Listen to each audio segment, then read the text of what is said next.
Bien, bonjour et bienvenue. Je vais vous demander de... Good morning and welcome. Please take your seats. If you've seen the agenda, we have a lot on our plate, so we'd better start right now. So, my name is Bruno Roger. I'm a journalist specializing in science matters, so I will be with you all through this day, in particular when we have a Q&A. To begin this day, I welcome Marie-Christine Prémartin, who's Directive Executive of the Programs for ADEME. Good morning, everybody, and welcome. The room is filling, which is highly encouraging for this restitution symposium. I'm delighted to introduce this session with Sébastien Bouvatier.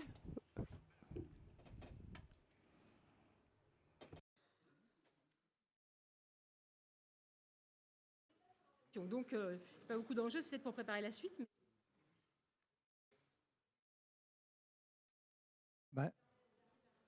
Sinon, ce que je vous propose, c'est peut-être de faire votre intervention depuis un fauteuil avec un micro. Donc, So this restitution symposium on this study that assesses the storage potential of French soils is highly important. And as I was saying, there were almost 400 people registered for this symposium, so it's very relevant to many people. And I'm hopeful that the discussions will be very enriching. This also demonstrates higher and higher interest on this subject of soils. This project derives from the COP21 in Paris, where the then Minister of Agriculture had promoted this 4 per mil project. This 4 per mil project was, of course, a global scale project, and wanted to demonstrate that an increase of 4 per mil of carbon stored in soils could reduce greenhouse gas emissions due to anthropic activity. This project gave rise to some controversy, but the takeaway is that this is a very important project to consider soils in the strategies of climate change mitigation.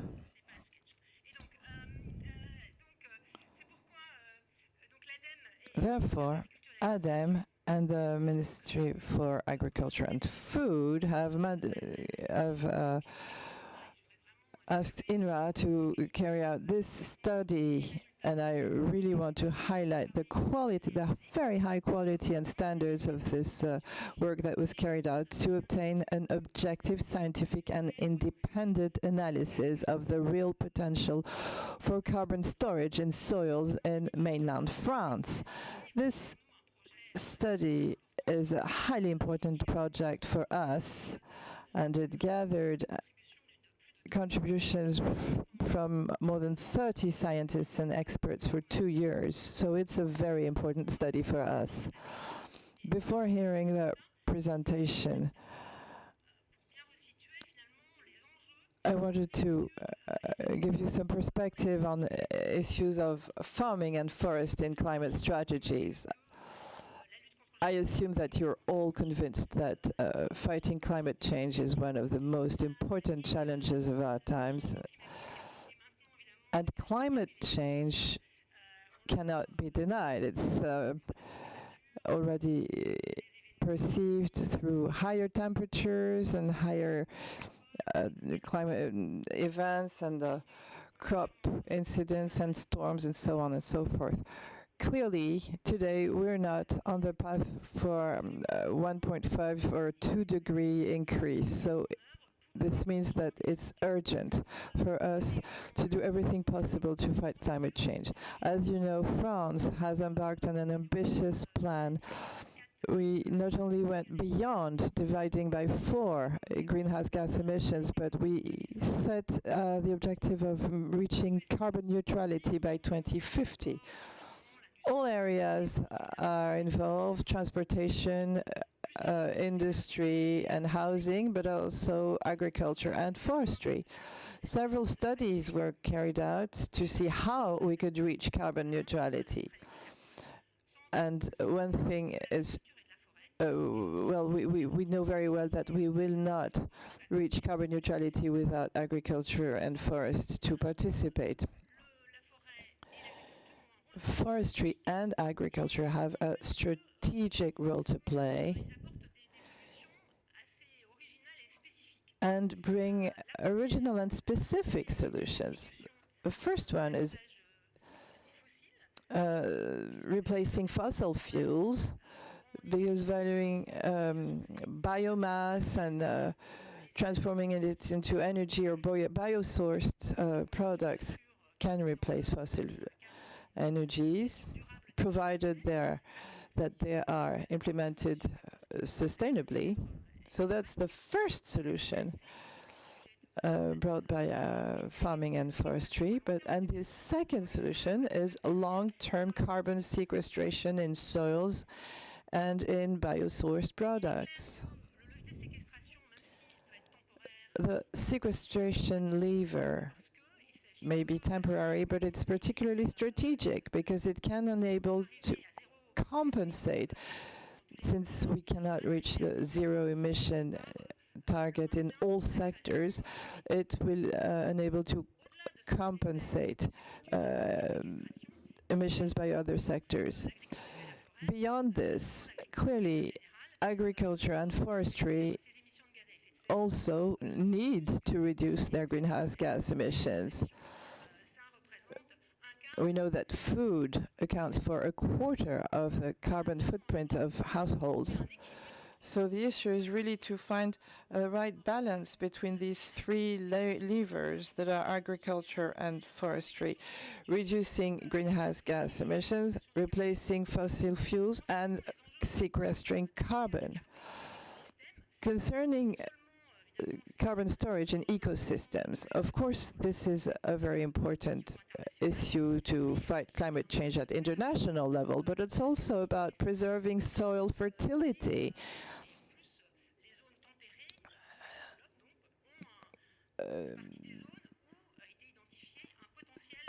The areas with a moderate climate have identified an additional potential for storage.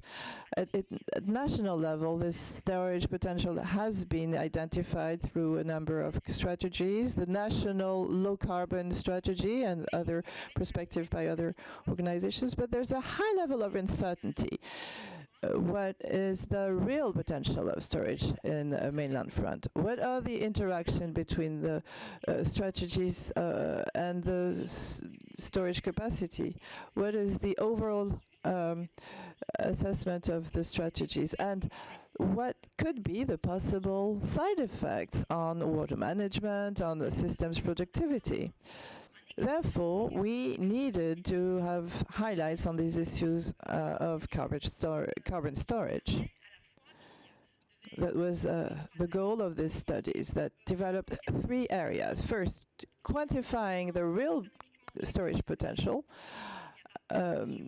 assess the technical and economical consequences of all of the possible solutions. And third, the third area, which is very important to us at ADEME, is to have a regional perspective to enter, to start a debate, a dialogue with, at local level, how it can be, to see how these quantifications can be assessed. And the final thing that I want to point out is the high dynamism of the scientific community working on this subject at national level. You are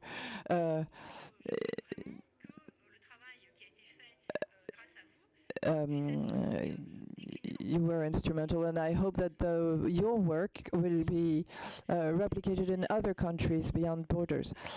And finally,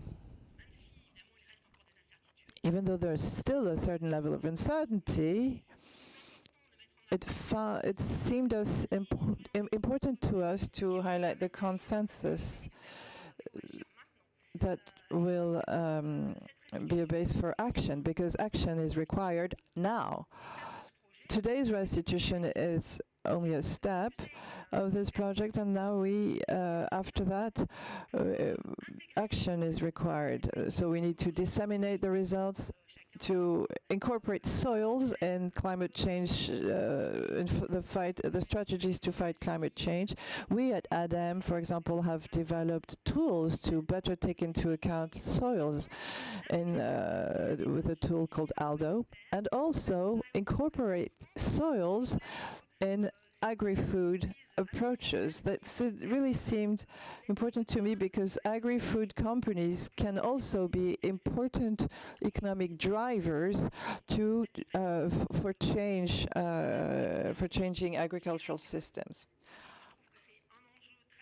And finally, another very important aspect of this study is that it demonstrates that soils provides many services in many areas, biodiversity, water, energy, and so on. But it's still fairly unknown and not very understood by the general public. The general public is not very aware of the drawbacks and advantages of storage. And so I hope this study will shed light on this for everybody. So thank you for your participation, and I wish you very fruitful debates today. Thank you very much. Sébastien Bouvatier now from the General Directorate at the Ministry of Agriculture and Food. Good morning, everybody. I'm delighted to be with you today to see the outcome of this survey carried out by Inra on our behalf. So first, I really want to congratulate all the teams that worked on this, and we're really happy with the result. Thanks to ADEME too and our colleagues at MTS. Many things were already said by Marie-Christine Permartin, and it's my privilege to be speaking in the second. So I won't repeat anything that she's already said. This study derives from the 4 per mill approach, and I won't repeat all the issues about the responsibility of agriculture in the fight against climate change and its essential role in carbon storage. Let me rather focus on how, at the Ministry of Agriculture, are going to take ownership of this study, what question it raises in terms of public policies, and what we're going to do about it. So first and foremost, something that is not really treated in the study as such. This study starts from the premise that we're trying to understand what's going on today in soil and the impacts of a number of practices. Its working assumption is a constant use of soils and practices over time, which of course is not the case. Practices change constantly, and some of these practices have a strongly negative impact on carbon storage. For example, grassland conversion and soil artificialization, of course.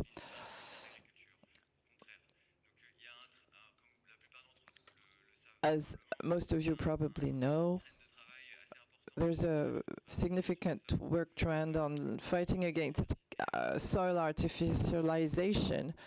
The plan on biodiversity set a carbon neutrality objective. So there's already work going on to better assess artificialization, because we have we do have assessments, but they're highly divergent. And beyond this approach to better understand and setting objectives, there's a trend on soil ownership that's underway. As you may know, President Macron officially announced that there would be shortly a law on land ownership. We've already started working on it. Over 2019, we're going to start framing things and see what this bill could be. Fighting soil artificialization is a very important thing. It's one of the themes that President Macron mentioned in his speech during the Salon de l'Agriculture. About the study itself and the way we're going to use it at the Ministry for Agriculture. It comes from 4 per mil, so it can serve within this project.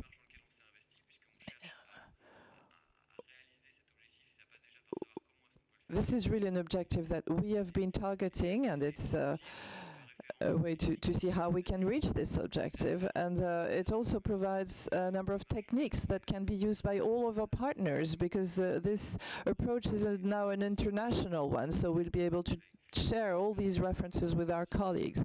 As Mrs. Premartin said, it will also be useful in all of our strategies with SNBC on mobilization of biomass and so on and so forth. We're really delighted to have these results. So on a more operational point of view, or short-term point of view, the real challenge is really to take ownership of the results of these studies within the next policy, European agriculture policy. As you know, the current community agriculture policy is coming to an end in 2020. We're already working on the text that will design the next version. There are a number of new projects around environmental architecture, for example. So there's also already some elements such as what is called conditionality, greening, that has a number of more specific objectives, and agro-environmental and climatic measures. So we do have a number of tools, but the Commission proposed to introduce a new kind of tool called eco-schemes to pay actors for rendering environmental services.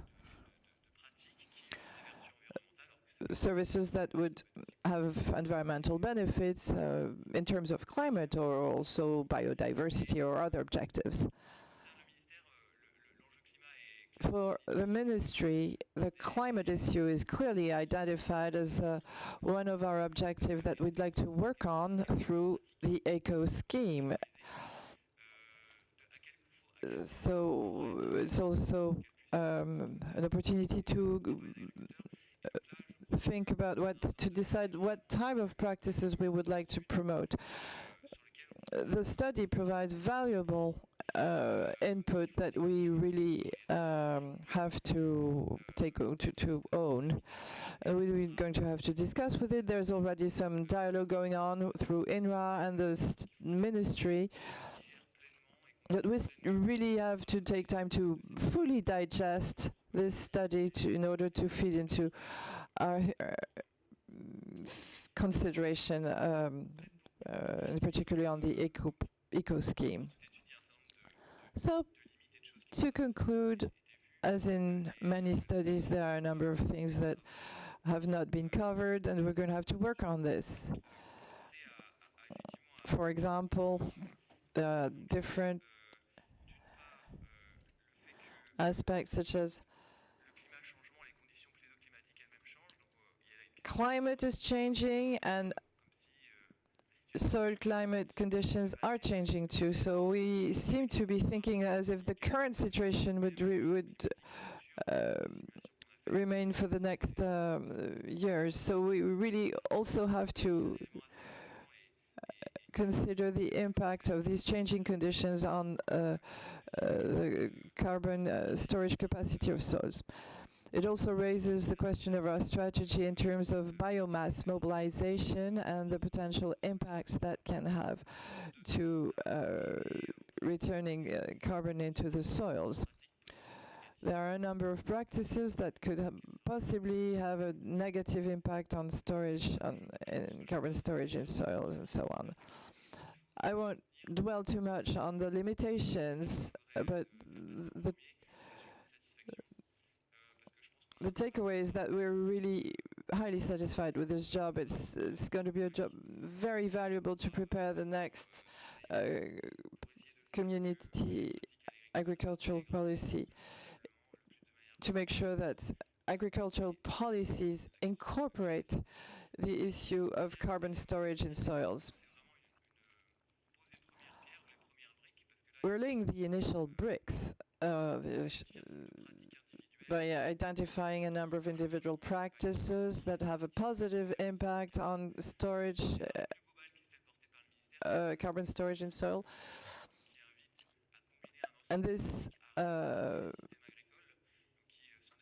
refers to the general approach, which is agroecology.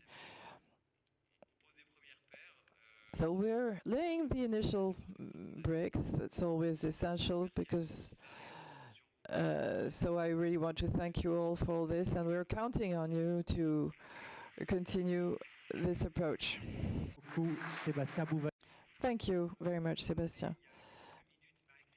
As Marie-Christine Prémartin pointed out, this 4 per mill initiative was launched at the COP21 on December 1st, 2015, but this 4 per mill initiative was formulated much earlier by someone at INRA in 1999. The exact quote: to give you an idea of the amount of carbon stored in soils, it says an annual increase of this reservoir of only 0.4% of carbon per year would store as much carbon as combustion of fossil fuels per year. So we're going to see if we can reach this 4 per mill objective. So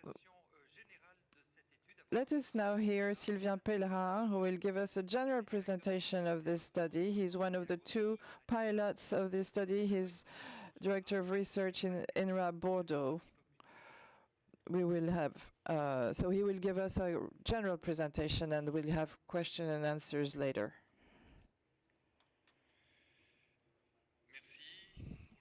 Thank you.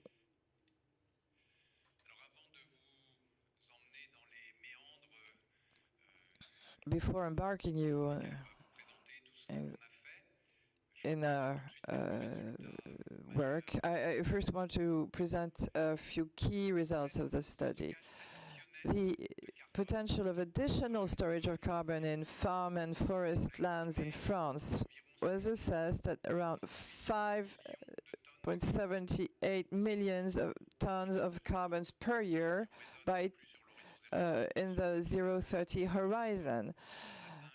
If we look at the whole depth of the soil, it's 843 million tons per year, and expressed in equivalent CO2, it's a little over 30 million tons of equivalent CO2. That could be sequestered in mainland France, thanks to the storage, the stocking practice that we have worked on. So if we take all of the farming and forest lands, the increase of storage would be more than 1.9 per mil. If we set aside forests and focus on farmlands, large crops, and grassland, we divide the increase by the stock of these areas. It's more than 3.3 per mil. And if we focus further on large crops, so we divide the potential increase in large crops lands by the store, it's more than 5.2 per mil per year.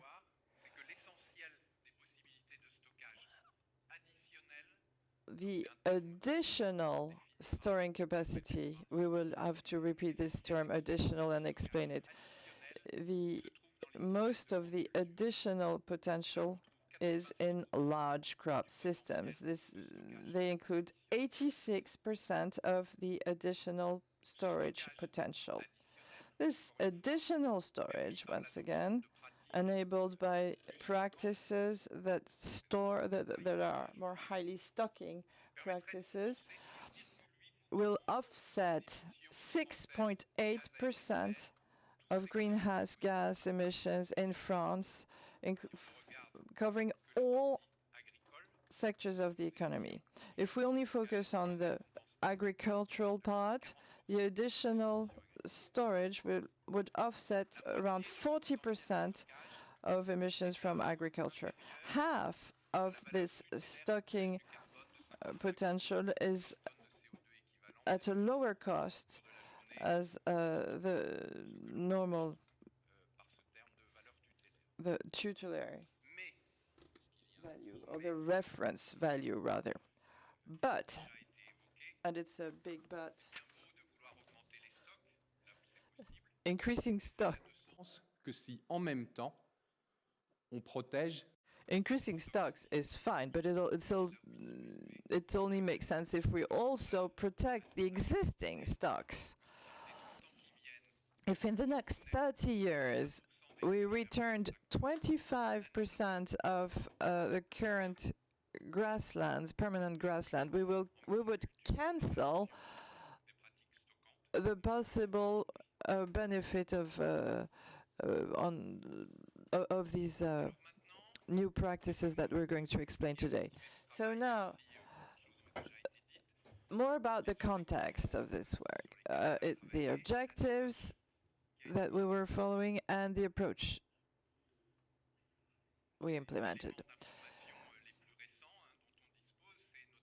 So the most recent information we have is the special IPCC report of 2018 that says that if we want to maintain the increase of the average temperature at the surface of the Earth below 1.5 degrees Celsius,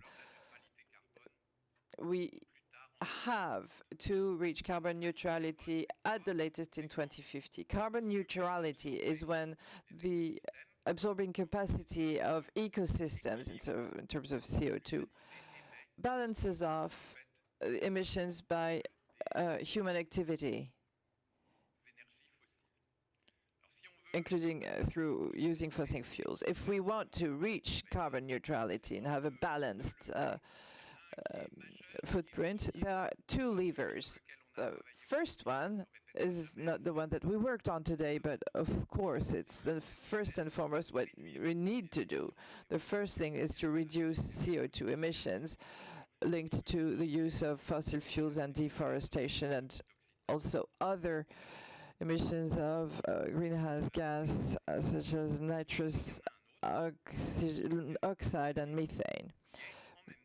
But there's another approach that we've focused on today, and that is preserving or even increasing the capacity of ecosystems to store carbon.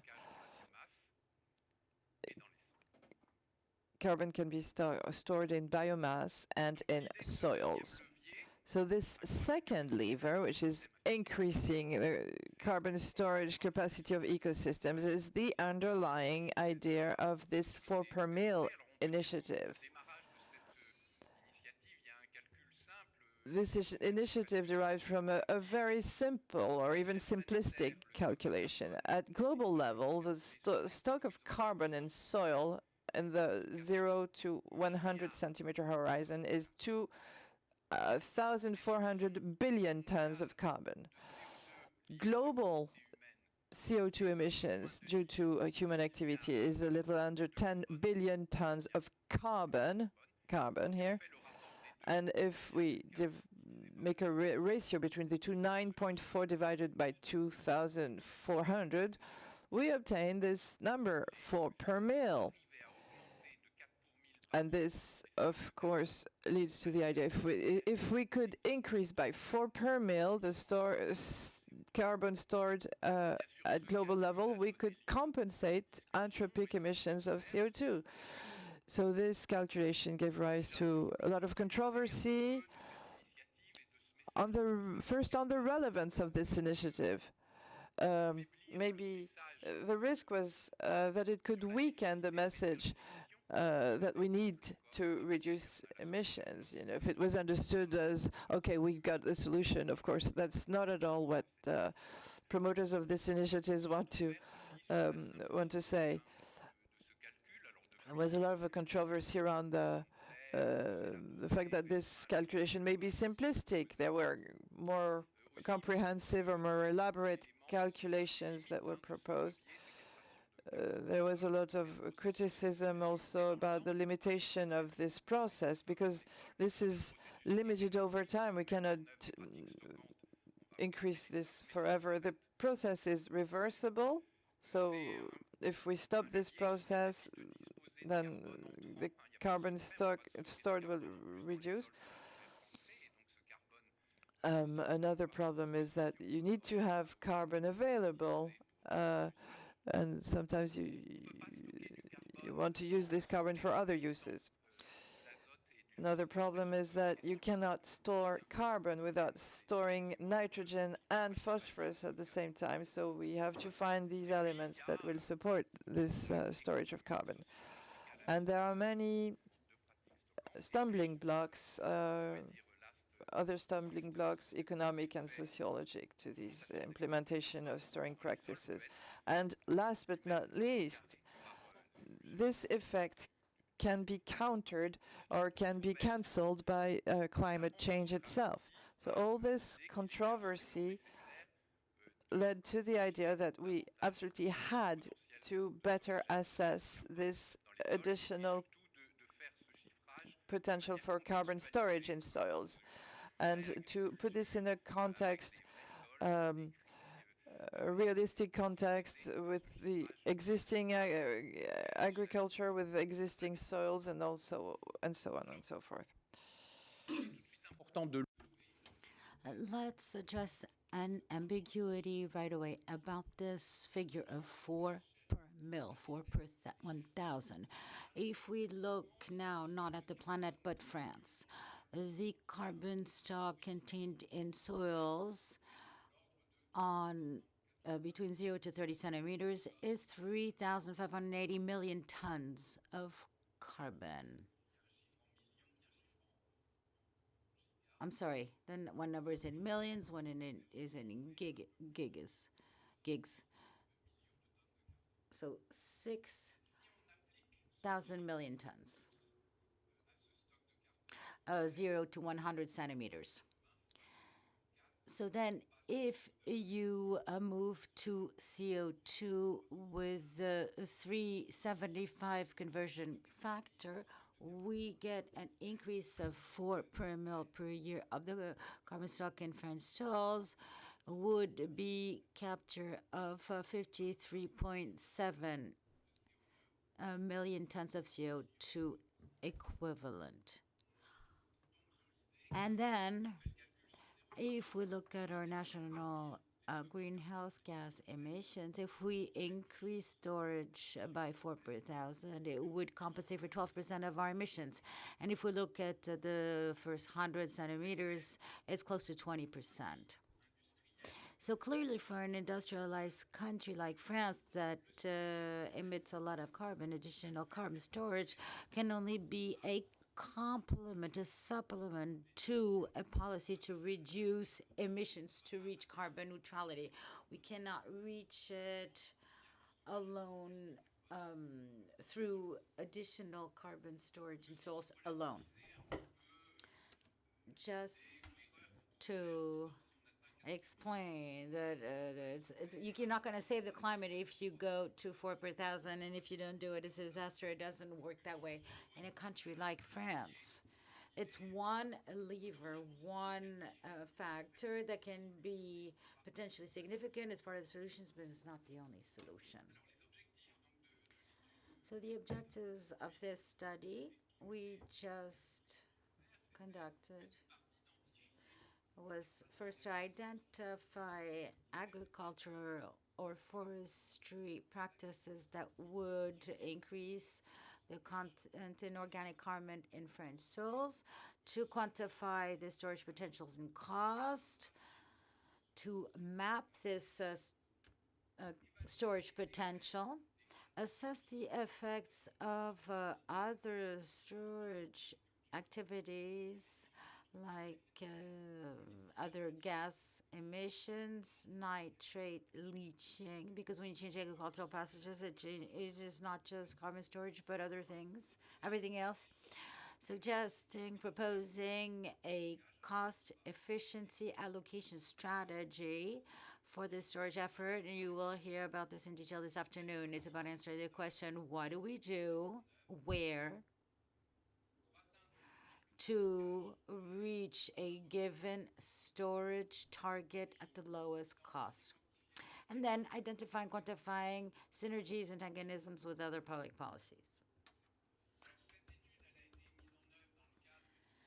This study was implemented as part of the DSC of DSE of INRA from September 2017 to June 2019. Like every INRA study, it involves taking stock of the knowledge and then simulations, calculations, coming up with original results.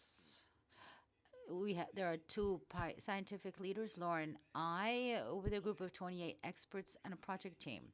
And the work also was followed up, was supervised by a technical committee representing different organizations, the consultative committee of stakeholders. And the deliverable is a full report of several hundred pages, which will be put online in the fall, a summary, and this conference today. Very quickly, the scientific experts who were involved, you can see the list on the slide. They are experts in soil carbon dynamics, storage, modeling, economics, with economists. A few words about the scope of the study. The bibliography and assessment of storage potential covers metropolitan France. In the full report, you will find information on overseas departments and territories, but what we're presenting today is focused on metropolitan France. We focus mostly on additional storage enabled by adopting storing practices. You can see this on the right. In gray, you see the trend of carbon storage in the soil according to current practices, so negative storage. And in green, this is if we switch to more storing practices, what we call additional storage is simulated after 30 years with the additional storage practices minus the stock. After 30 years, if we continue as we're doing right now. These simulations cover 30 years according to current climate conditions. We would have really liked to be able to do simulations under a second climate scenario, but we didn't have enough time. We're going to present what we did. We're going to also tell you what we did and do. We worked only on technical levers like working the soil that can be implemented without delay in our current production systems. We did not simulate more radical transformations of production, of farming systems. We will need to do that. In the bibliography, we provide a lot of information on the consequences of a change in land use, what happens when you turn over a grassland, when you till a grassland, or when you deforest or take up land for development. But the simulations were done for different scenarios on a constant scope of land take. Consequences of change in demand or food regimes were not simulated, and we did not conduct a new study. We used an existing study for forests. So it's an analysis of bibliography. We selected candidate storing practices. We assessed the maximum technical area, taking into account technical constraints. We assessed additional storage potential, simulating how the soil is evolving with current practices, modified practices, and calculating the differences. We use the sticks and PASIM models, and for some practices for which we didn't have models like agroforestry, we did calculations based on bibliography. We also calculated an additional cost stemming from these practices, and in the end, we suggest a cost-effective allocation of the effort. So that's the main steps in the process. Throughout the day, we will move through these different boxes. On the left-hand side, agronomics, calculating additional storage with a fine space resolution and then aggregated regional and national level. And on the right-hand side, the economic aspects, calculating the cost of implementing storage practices, and we put the two together to calculate a cost per ton of carbon stored to go as far as the cost-effective allocation. Last slide, just a few technical details. Some of the models we use only simulate on the first 30 centimeters and not the entire soil depth. And it makes it easier to compare with the bibliography. So our simulations are on the first 30 centimeters. But when you look at climate change mitigation, it's useful to look at carbon storage in the entire soil. So we adjusted through approximation to assess additional storage in the entire soil. So you will see we'll move we'll sometimes talk about the 30 centimeters, the top 30 centimeters, and the entire soil at other times. So we were asked about storm cores in soils. So we looked at practices based on expected storage in the bibliography. But storing carbon is nice, but we have to look at the total carbon balance of practices because it can generate additional emissions of N2O, etc. So we chose practices, we optimized for carbon, but we're also providing the overall GHG balance. We'll be talking about kilograms, tons, and millions of tons of CO2 equivalent. We're talking about additional carbon storage in soils. A positive value means carbon is being stored. A negative value means there's de-storing, stock reduction. And when we look at GHG emission mitigation and usefulness for the climate, will move from carbon to CO2 equivalent. And then when we're talking about CO2 equivalent, when it's negative means it's withdrawn from the atmosphere, and positive means it's being emitted into the atmosphere. So it's different when we move from storage of carbon in the soils to use to interest for the climate. But you will see well managed. I'll stop here. Okay, you can move straight to some of the bibliography, Sylvain Peprin, which took stock of the state of the art, carbon dynamics, farming practices. And after this, you'll have questions from the audience.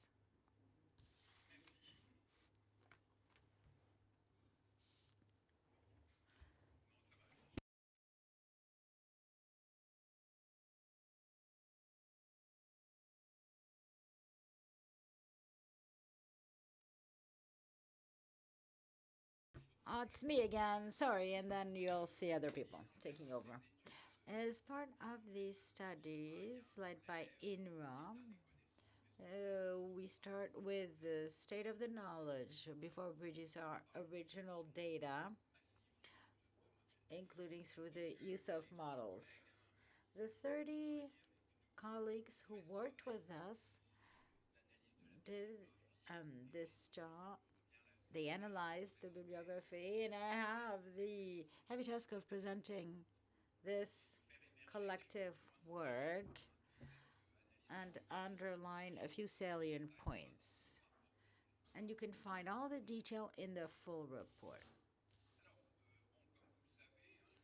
As you know, soil organic carbon is something we have been working on for a very long time. First of all, agronomists worked on it because it impacts physical and chemical fertility of the soil and the useful water reserve of soils, the structural stability of soils, the cationic exchanges, etc. All of this work conducted by agronomists, soil scientists, have opened up further.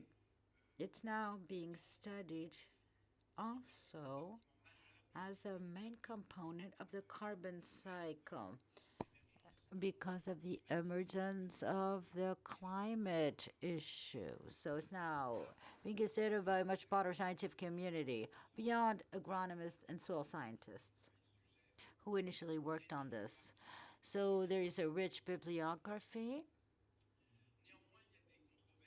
Still, there are controversies. Some scientists still fight over certain issues, like the effect of a non-tillage of the soil. Does it lead to additional carbon storage or not? We'll provide some answer. Does a permanent grassland, permanent prairie store carbon more and more, or does it stop? Does it plateau off at some point? And here again, the results don't agree. Part of this controversy can be explained by ambiguities, lack of precisions, and excess extrapolations. For instance, the distinction between storage and additional storage. Because we can fight over numbers for a long time if you don't agree on the definition when both sides are right. The difference, and I won't go into detail, experts can know what I'm talking about, the distinction between the balance and state of balance and saturation. That's ambiguous as well. There's also ambiguity about soil occupation, land use versus the effect of change in land use. If you till grassland to plant crops, there are going to be effects for 10 to 15 years. So it's partly wrong to say the difference is due to the plant cover, because it's a consequence of the history of the land, the plot of land. And there can be contradictory results because of the poor distinction made here. And then are we talking about the surface or the entire soil? And there are methods used through successive samples, waiting enough time to see differences. You can also measure gas exchanges, including CO2, but you measure different things and you can get different results. So these scientific questions or controversies have also with the fact that we need further research on deep carbon saturation, the role of biological compartments, etc. So the soil's organic carbon stock is the result of input minus output. All the carbon that goes into soil is mostly from the atmosphere, fixed by photosynthesis of plants. I go back to school through residues, litter. They go through animals or human processing. And so the carbon input is transformed in the soil through macro and microorganisms. It can move through leaching or by turbation. And there is a process of stabilization through interaction with the minerals in the soil. The carbon becomes stabilized and it remains for decades or even centuries in the soil before it's mineralized and released again as CO2 into the atmosphere.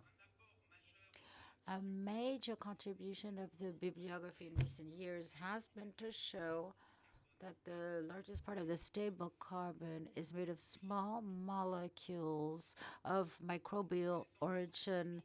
Recent knowledge has called into question the conventional view where stabilized carbon was stabilized by increasing complexification of organic molecules called humification. So it's not really that. We used to explain this by three processes, what we call the chemical recalcitration, meaning that they resist transformation by microorganisms, or organic mineral interactions, and physical protection in aggregates.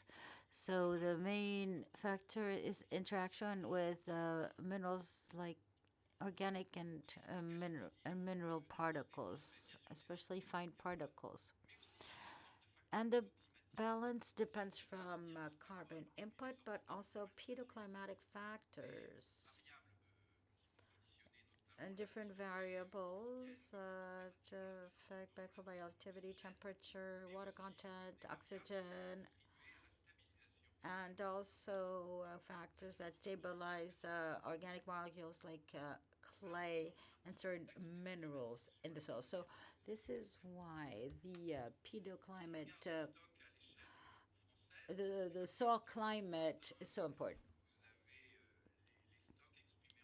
Here you have the stocks in tons.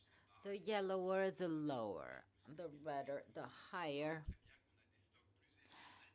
You can see the stock is higher in the mountains, and lower in the plain, in the valleys. This is because of the climate. And it's also higher in the forests, in permanent grasslands, and lower in large farmlands. If you look at the average stock per hectare in the main land uses, we have on average 50 tons per hectare in large-scale farming. And you can see the other figures. So when you express the stock by multiplying by the surface, on the left-hand side, you have surface areas for the three biggest land use: arable land, permanent grassland, and forests, and other means. On the left, you have surface areas, and on the right-hand pie, you have carbon storage. You see forests contribute 33% of the surface area, but 38% of the carbon storage. You see that farmland, large crops, is 36% of surface area, but only 26% of the carbon storage. And the permanent grassland is somewhere in the middle. A tough question now is the trend in stocks. What happens without any change? Is there an increase or decrease or plateau? We realized we didn't have enough information. We didn't have much information, but still, it seems to point to the fact that in forest, there's a trend to storage with some 240 kilograms of carbon per hectare and per year, but it can be much more in the case of recent afforestation. And then permanent grassland, pretty positive, 50 kilos. And it can be higher in young grassland. And then the trend is negative in large cropland, which is partly explained by the fact that part of this was from tilling of grassland, and we're still seeing the effect, even if it was 10 to 20 years ago, adding to the negative effect.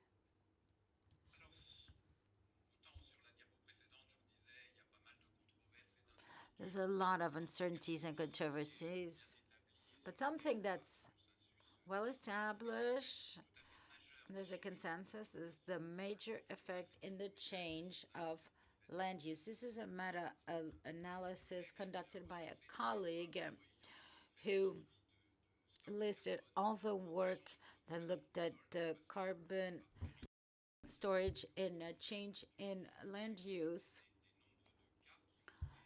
and land cover. If you look at this over 20 years, you see that when you go from farming to grassland, there is storage of hundreds of kilograms of carbon per hectare and per year, at least the first years. And conversely, when you go from grassland to cropping, it's massive destocking in the first few years, up to 10 tons lost per hectare per year. 2,000 tons. An important question we asked ourselves, reviewing the bibliography, was, are there farming or forestry practices that raise stocks? To put it simply,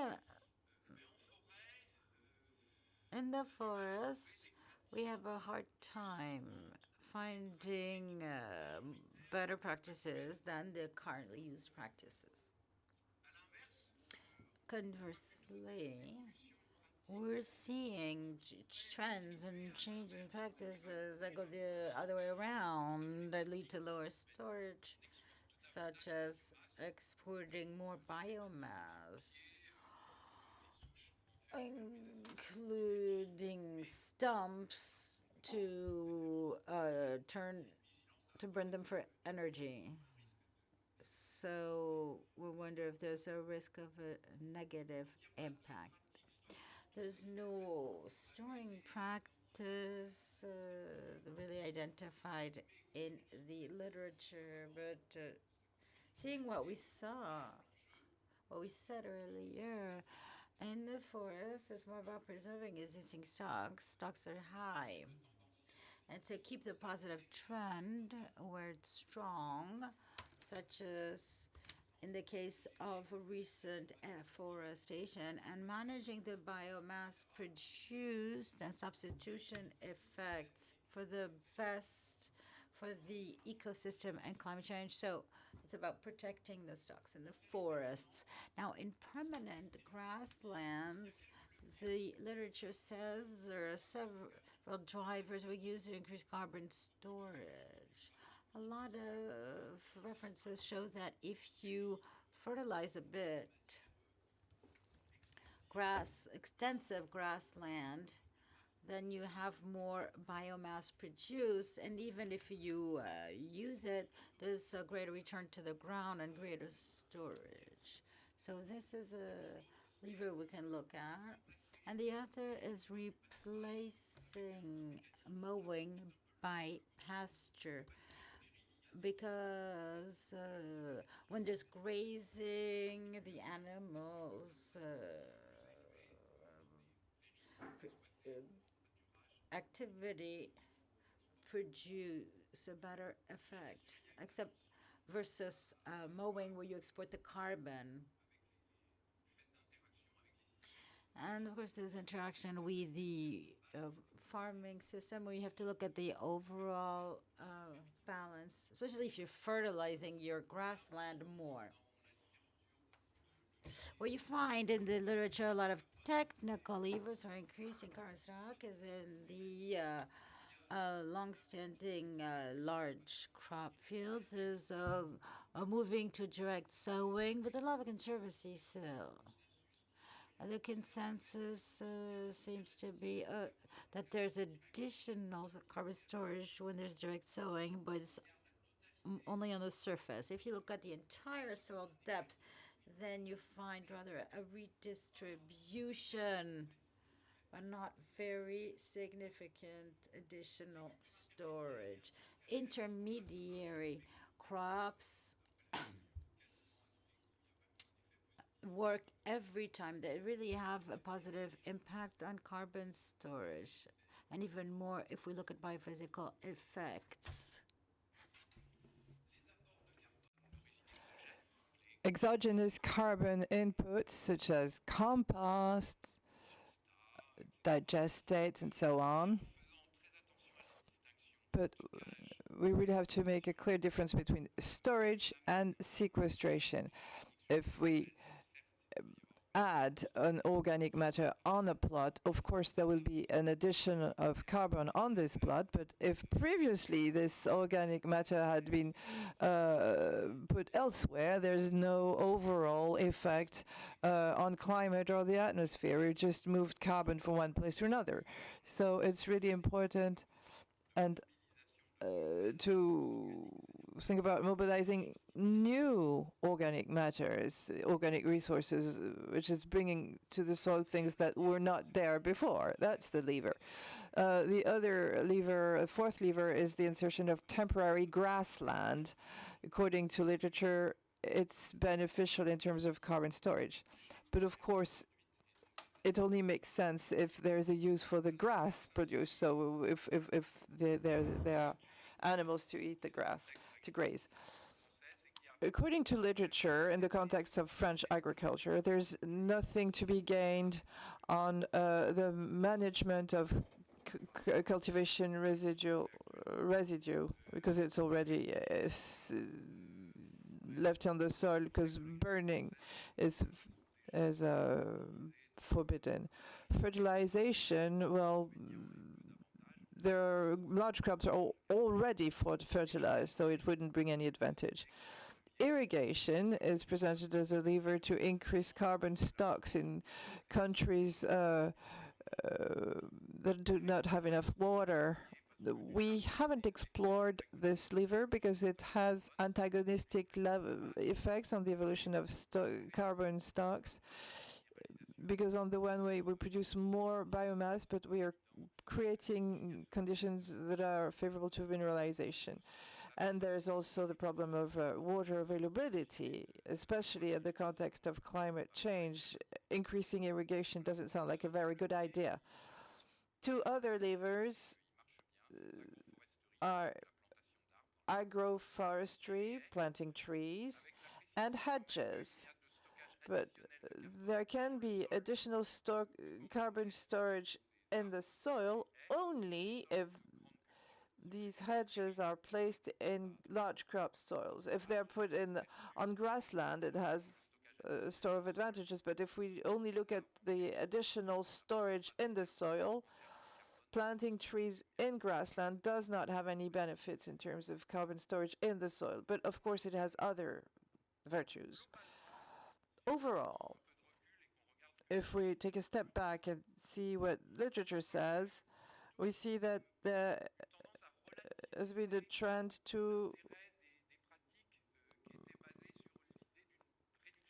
against the practices based on reducing mineralization. That was the idea behind direct sowing. By upsetting the soil less, we would have less mineralization. Well, we are realizing that there's not that much of a difference.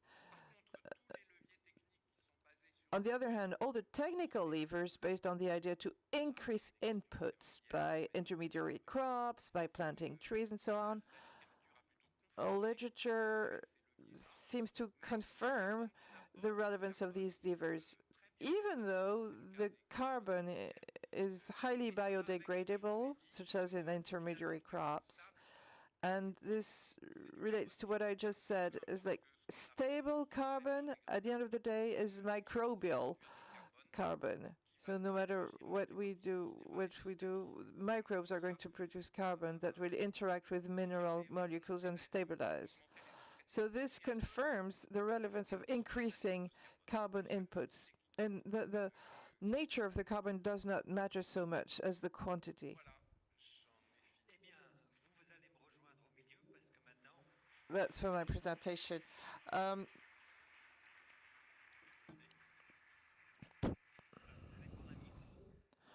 Please grab a microphone, and we're going to have questions on the restitution of the bibliography. In the studies, you're saying that one of the things that's not in this bibliography is what the trend of carbon soils, carbon in soils. Does this really? Was this a problem for the study? Yes, it was a problem because the initial mandate was about what could be done to improve things for additional carbon storage.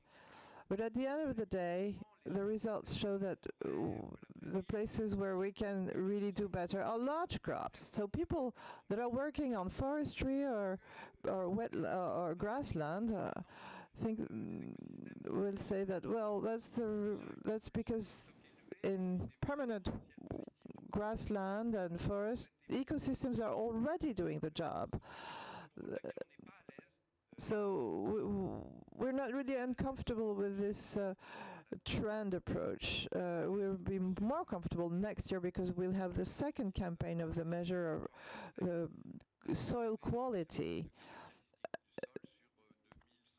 A number of features of the soil will be measured on 2,500 points in France. So when we have a measurement of the trends for a number of parameters, including carbon stocks, will help us be much more comfortable to say, well, whether permanent grassland have a positive trend or if large crops have a negative trend or are they close to equilibrium. So we're really hoping that we'll have more robust results starting next year. Who has a question? Grab a microphone. Good morning. Maurice Sancio, Environmental Medicine Institute. First, I wanted to thank you for the quality, the high quality of your work, with a very broad perspective on this issue. So I have two comments. One on the methodology. The sources are bibliography and models. So my question was, does not does this not lead you to be like a prisoner of the past? Because we're looking at was the studies that were funded in the past, but today we're confronted with this extraordinary challenge of climate change. So isn't this an opportunity to look at how we could do much further by including household consumption, food consumption, and also by finding new models for agroecology, and also something that was mentioned by people in the political field is how can we work between farmers and researchers on experimentations so as to find ways to do even better.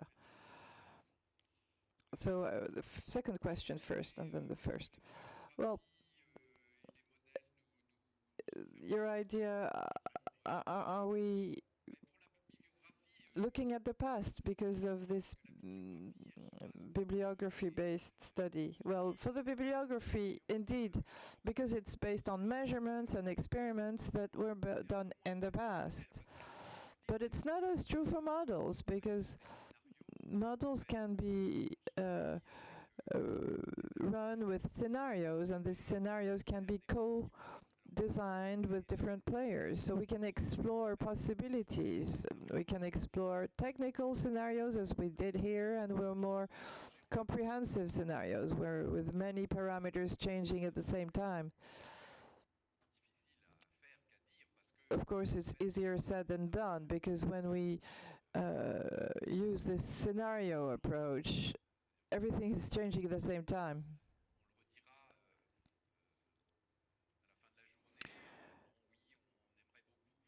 As we will say later, we would very much like to run simulations under a different climate scenario, but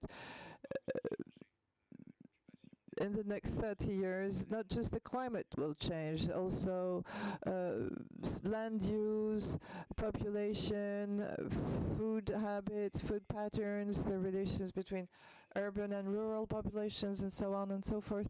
But the limitation of these models is that there's uncertainty all over the place. I mean, we have to set assumptions for everything, and our scenarios need to be possible, consistent internally, and we have to focus on a reasonable number, otherwise it's not manageable.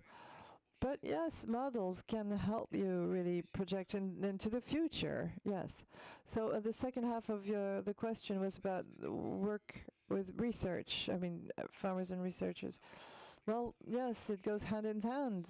Scenarios that researchers are working on are in most cases designed with other stakeholders, and that's the whole purpose of the thing, because this perspective on the future that can be explored through scenarios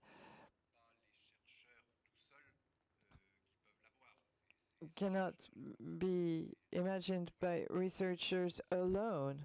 Researchers have to work with stakeholders and citizens, of course. Another question.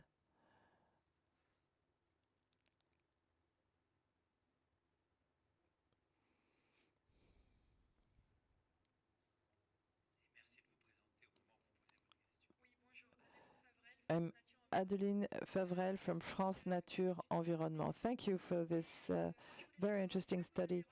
Have you looked only at the quantitative aspect of the added carbon, or have you also studied the link with biodiversity in the soil? And in that case, could there be win-win practices, increasing storage of carbon and increasing soil activity and biodiversity? Well, first in literature and then in the models. Let me first give you the beginning of an answer, and then my colleagues will complete, because I'm only the spokesperson of 30 people, a group of 30 persons. So yes, indeed, the carbon introduced in soil is the energy resource for all living organisms in there, microfauna, macrofauna, earthworms, and so on. So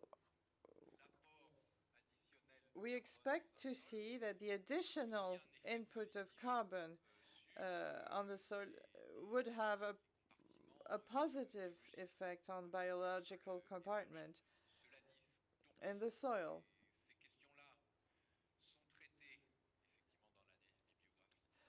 These questions are dealt with in the bibliographic analysis, but the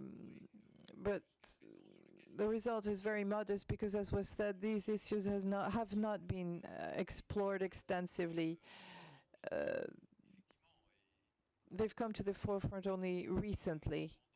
For various reasons, for a long time, we focused on the physical, chemical vision of soil that was instrumental to agricultural production, and the biological compartment was not studied as extensively as would be necessary, but we are hoping to catch up soon. Another question?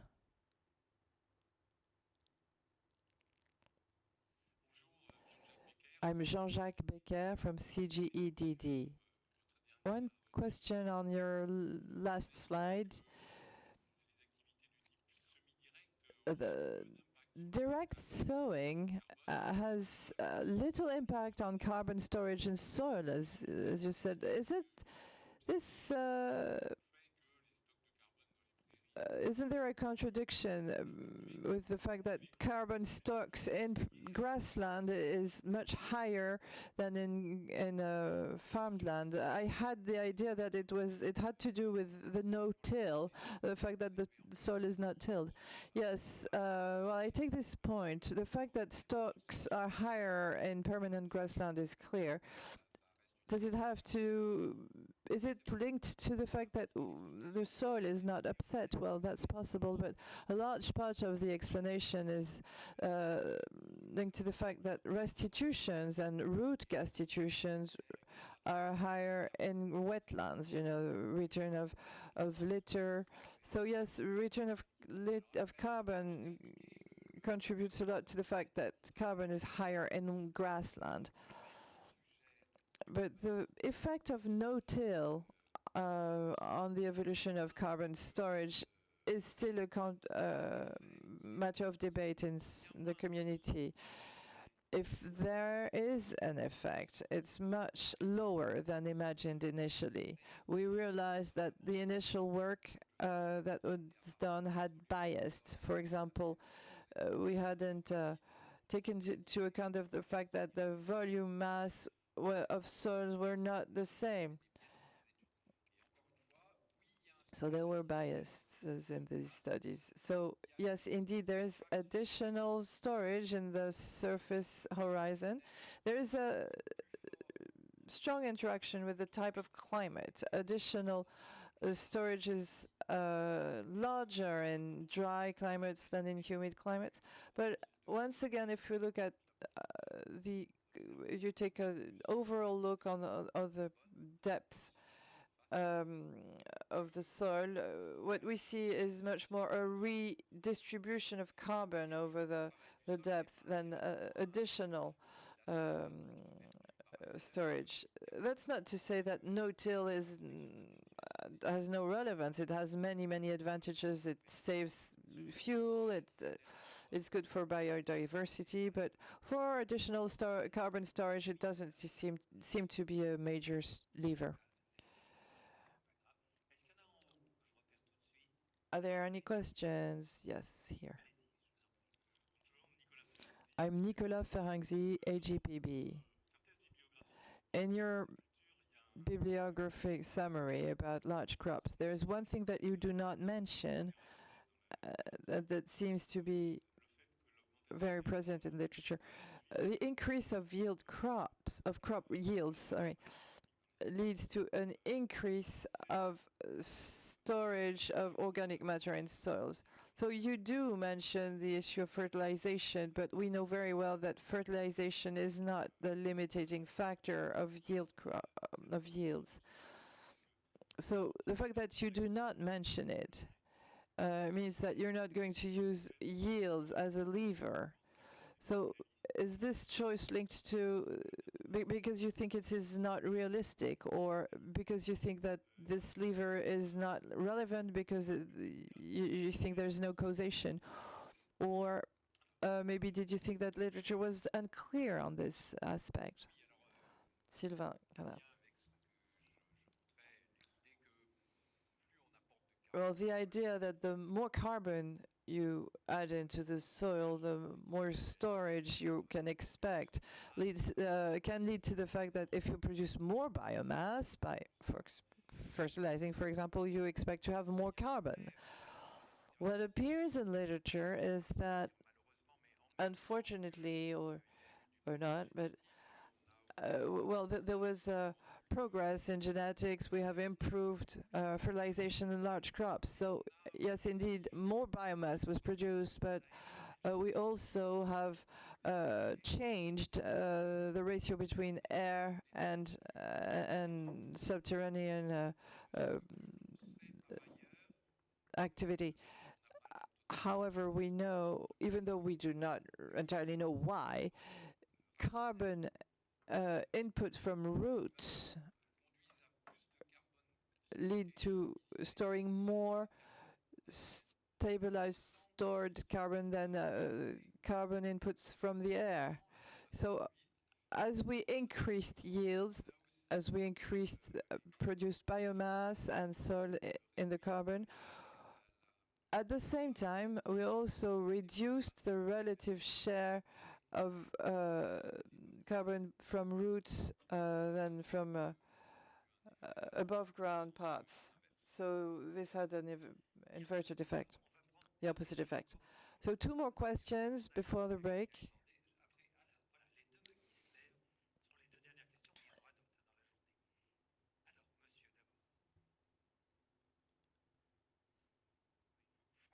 François Laurent, Arvalis. That was related to the previous question. The genetic lever was not mentioned at all. So in your point of view, is it still a relevant area to? Yes. As you will see in the final slides at the end of this afternoon, I mention it as a lever in the longer term. As I said, the levers we explored here were technical levers that can be used immediately in production systems for which we have the equipment, the knowledge, and so on. But there are longer-term levers, such as genetics. Yes, how can we have more carbon into the soil with deeper roots or networks or root networks and so on? But we need more research, and this will require rather years or dozens of years rather than months. Sylvain Mahé, I work from the the ANVI. This is an international program derived from COP21, even though it's a French study. But you said that additional storage, based on your assumptions of existing soil use and so on, this leads to about 12% of greenhouse gas emissions at national level in a country with a high level of nuclear energy. So at international level, do you have an idea of what this potential of additional storage would be? Maybe it could be only 2, 3, or 4% of greenhouse gas at global level. I know that's it's a very tricky question, but just I'd like to know if you have an idea if it's between 2% or 10%, just an order of magnitude.